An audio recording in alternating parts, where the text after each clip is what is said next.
5 years ago, I couldn't walk up a hill behind my house without stopping halfway to catch my breath. I was 59 years old, carrying over 220 pounds on a frame that used to feel solid, but had turned soft. My blood pressure was creeping into dangerous territory. My doctor looked at me across the desk and didn't sugarcoat it. He told me the numbers were heading in a direction that doesn't end well. That was me. A man who spent 37 years in construction, hauling, climbing, supervising crews in the Tennessee heat, and somehow ended up in worse shape than the guys I used to outwork on every job site. Now here's where it gets interesting.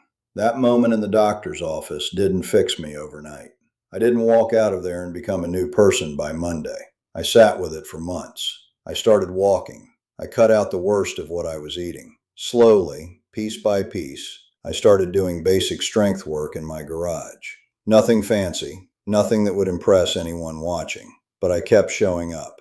And this is me now, at 64. I'm 188 pounds. My blood pressure sits in a healthy range. I'm stronger than I've been in over a decade. I move better. I sleep better. I feel like myself again. Not the version that was coasting downhill and pretending everything was fine. No, I'm not some magazine cover. I'm not trying to be. I'm a 64-year-old grandfather from Franklin, Tennessee, who rebuilt what he almost lost. And here's the truth. What it took to get here was so much simpler than what the fitness industry wants you to believe. Now, if you've been spending time watching some of these fitness channels, the ones run by guys half our age with perfect lighting and thousands of videos about optimizing every last detail of your training, I want you to hear something clearly. You don't need what they're selling. You don't need their apps.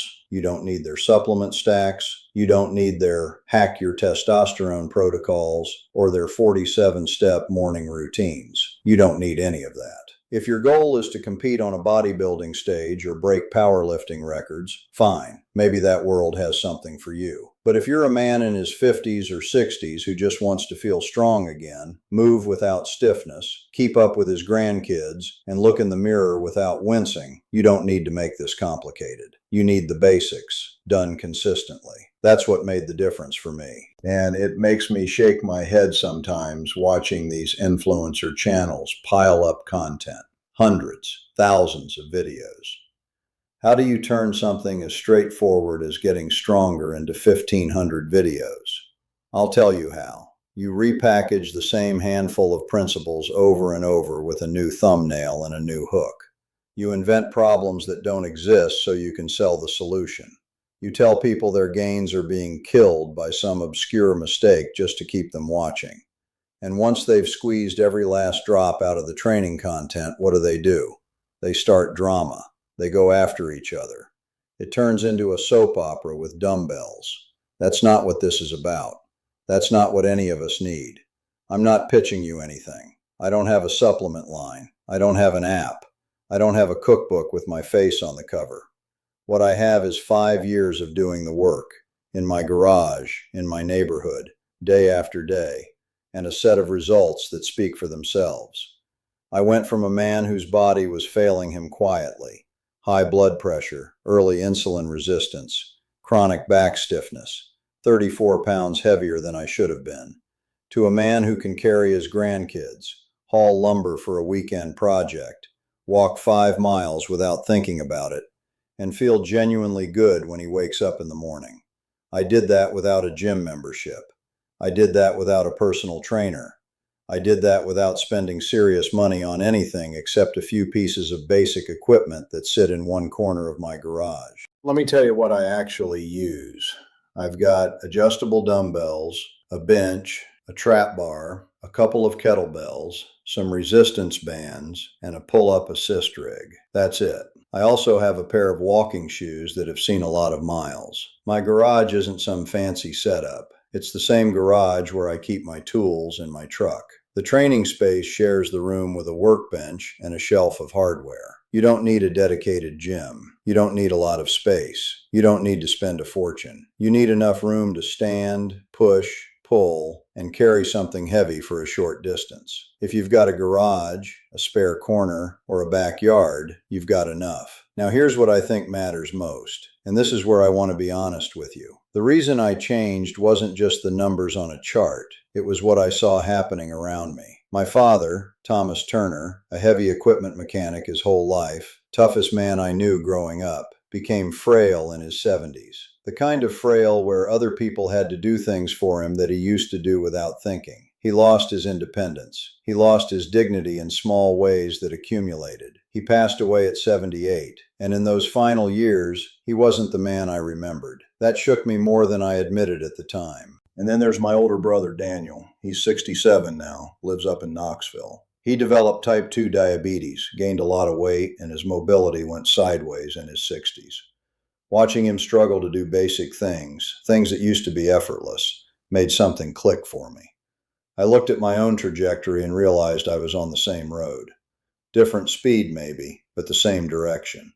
Heavier every year, stiffer every morning. More tired, more winded, less capable.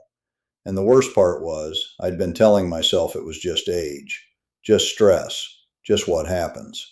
That's the lie we tell ourselves, and it almost cost me everything that matters. So when that doctor's visit happened in 2019, it wasn't really a surprise. It was a confirmation. I already knew. I'd known for years. I just hadn't been willing to act on it. And honestly, even after that appointment, I didn't transform overnight. There was no dramatic montage. I started walking every day, just 30 minutes at first, around my neighborhood in Franklin. I cut the late night snacking. I started eating more protein and less garbage. Then, a few months later, I added basic strength work. 3 days a week. Simple full body sessions. Nothing that required a degree in exercise science to understand. Here's the truth about what I do now, and this hasn't changed much in 4 years because it works. I train 3 days a week, Monday, Wednesday, Friday. Full body strength sessions in my garage. 40 to 50 minutes, sometimes a little less if I'm moving well. I walk every single day, usually 30 to 60 minutes. I do mobility work 4 or 5 times a week. Hips, shoulders, back, ankles. Because when you've spent decades on construction sites, your body carries that history in its joints. On weekends, I stay active. Yard work, walking with Karen, playing with the grandkids, grilling out back, maybe a small project around the house. And I rest. I actually rest now, which is something I never understood the value of when I was younger. My training isn't flashy. Trap bar deadlifts, goblet squats, split squats, rows, incline presses, farmer carries. Those are probably my favorite because they train everything at once and they feel like real work. I'm not chasing numbers. I'm not maxing out. I'm building strength that keeps me functional, independent, and feeling like a man who can handle what life puts in front of him. That's the goal. Not a six-pack, not Instagram photos. Functional, lasting, real-world strength that protects my independence for the next 20 years. On the nutrition side, and I'll keep this simple because it is simple, I eat 3 meals a day, mostly real food. Eggs and turkey sausage in the morning, grilled chicken or lean beef with rice and vegetables for lunch, steak or salmon with potatoes and a salad for dinner. I prioritize protein at every meal because after 60, your body doesn't build and hold muscle the way it used to. You have to give it the raw material. I use a protein shake most days, chocolate whey, nothing exotic. I take vitamin D, magnesium, creatine, and fish oil. That's the whole supplement list. No testosterone boosters, no fat burners, no elite bio-optimization powders. Just the basics that actually have evidence behind them. Do I eat perfectly? No. I grill burgers on the weekend. Karen and I share a pizza sometimes when the kids come over. I'll have ice cream now and then. The difference is those aren't the default anymore. They're the exception. Most of what goes into my body is fuel and recovery. And that shift alone, from eating whatever was convenient to eating with a little intention, changed my body composition faster than any workout plan. Now, I know what some of you are thinking. You're thinking you're too far gone. You've let it slide too long. Your knees are bad. Your back is shot. You haven't moved with purpose in years, and the idea of starting feels overwhelming. I understand that. I was right there. At my worst, I was 222 pounds with a gut I couldn't ignore. Blood pressure readings that scared my doctor, and a morning stiffness that made me feel 80 before I'd finished my first cup of coffee. If you'd told me at 57 that I'd be where I am now at 64, I wouldn't have believed you. Not for a second. But here's what I learned the hard way. You don't have to fix everything at once. You don't have to overhaul your entire life by next Tuesday. You start with what you can do. Maybe that's a 15-minute walk after dinner. Maybe it's swapping your morning pastry for eggs and fruit. Maybe it's 5 minutes of stretching before bed. That's enough. That's a real start. And once you've done that for 2 weeks, you add something. Then you add something else. The consistency is what matters, not the intensity. You don't need to crush yourself. You need to show up again and again and again. Consistency beats intensity. I say that a lot because it's the single most important thing I've learned. I should be clear about something. I'm not a doctor. I'm not a certified trainer. I don't have a degree in exercise science. I don't have any formal credential that says I'm qualified to tell you what to do with your body. What I have is my own experience. I'm a man who worked 37 years in construction management, retired at 59, and realized that the toughest job I'd ever take on was saving my own health. Everything I share is what I did, what worked for me, and what I believe can work for other men in a similar situation. That's it. I'm speaking from experience, not from a textbook. And if you're older, especially if you're 60 or above, or if you've got any kind of medical condition, a bad heart, high blood pressure, joint problems, anything that gives you pause, go to your doctor first. Get checked out. Tell them you want to start moving, start strengthening, and ask if there's anything you need to watch for. I'm serious about this. I want you stronger and more capable. I don't want you hurt.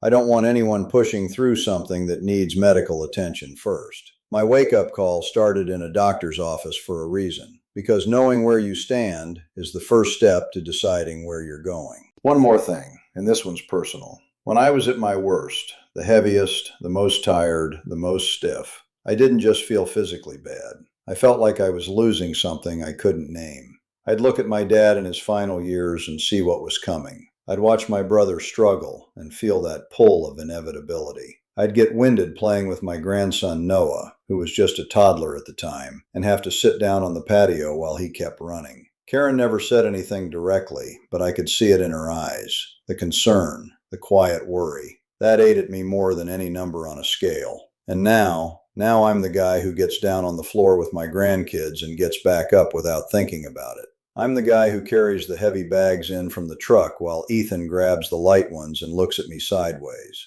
I'm the guy Rachel calls when she needs something moved or fixed at her place in Brentwood. I'm the guy Karen reaches for on a long walk because she knows I'll still be steady beside her. That's what this gave me. Not a transformation photo, not applause from strangers on the internet. It gave me back the version of myself that I thought I'd already lost. You're not too old to rebuild. I don't care if you're 55 or 65 or 72. If you can move, you can start. If you can walk, you're already ahead. And if you're willing to do something simple, something repeatable, something you can sustain 3 days a week for the next 3 months, I can tell you with confidence that you will see the difference. Your wife will see the difference. Your kids will see the difference. Your body will start answering you again in ways it hasn't in years. You don't need anything extreme. You don't need to spend a fortune. You don't need to understand advanced exercise science. You need a few basic movements, some protein on your plate, a pair of shoes for walking, and the decision, the real, private, no announcement needed decision that you're done coasting, that you're going to take this seriously. Not because someone on the internet told you to, but because you looked honestly at where you're headed and decided that's not where you want to end up. That was my wake-up call. And everything that followed, the walking, the strength work, the better food, the lost weight, the better blood pressure, the energy, the confidence, the feeling of being genuinely capable again, all of it started with a quiet decision in a doctor's office parking lot. No fanfare, no big speech, just a man sitting in his truck thinking, I'm not going out like this. Simple works if you stick to it. That's what made the difference for me. And I believe it'll make the difference for you too.